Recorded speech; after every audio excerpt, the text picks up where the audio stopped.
হারানো Facebook ID 100% ফিরিয়ে আনতে পারবেন যদি সেই আইডির নাম্বার, ইমেইল কোনো কিছুই মনে না থাকে। শুধুমাত্র সেই আইডির নামটা মনে থাকলেই সেই আইডিটা কিন্তু ফিরিয়ে আনতে পারবেন। কিভাবে জানতে হলে সম্পূর্ণ ভিডিওটি ধৈর্য সহকারে দেখতে থাকুন। তো চলুন আর কথা না বাড়িয়ে মূল ভিডিওতে চলে যাই। ফার্স্টেই ফোনের যে কোনো একটি ব্রাউজার ওপেন করে নেবেন। এরপরে সার্চ বারে গিয়ে web.facebook.com লিখে সার্চ দিবেন।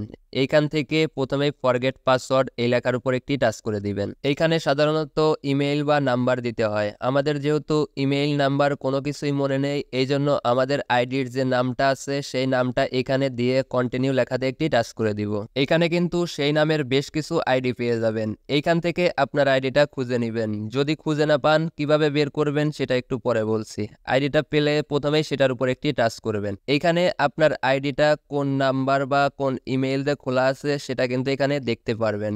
এখন আপনার কাছে যেই নাম্বার বা ইমেইলটা আছে সেটা এখানে সিলেক্ট করে কন্টিনিউ লেখাতে একটি টাচ করবেন। এরপর সেই ইমেইল বা নাম্বারে একটি কোড যাবে, সেই কোডটা এখানে বসিয়ে আইডিটা কিন্তু ব্যাগ আনতে পারবেন। যদি আইডিটা খুঁজে না পান সেক্ষেত্রে কিভাবে বের করবেন, এর জন্য একটু স্ক্রল করে নিচের দিকে আসলে I can see my account এই লেখার উপর একটি টাচ করবেন। এখানে ফ্রেন্ডস নেম দেখতে পাচ্ছেন, আপনার সেই আইডির সাথে ফ্রেন্ডস ছিল এমন একটা আইডির নাম লিখে এখানে সার্চ করে দিবেন। সার্চ দিলেই কিন্তু আইডিটা পেয়ে যাবেন। এরপরে সেম ভাবে নাম্বার বা ইমেইলে কোড পাঠিয়ে সেই আইডিটা কিন্তু ব্যাগ আনতে পারবেন। এই ছিল মূলত আমার আজকের ভিডিওটি ভালো লাগলে অবশ্যই একটি লাইক করবেন। দেখা হবে পরবর্তী কোনো ভিডিওতে। সবাই ভালো থাকবেন, সুস্থ থাকবেন। আল্লাহ হাফেজ।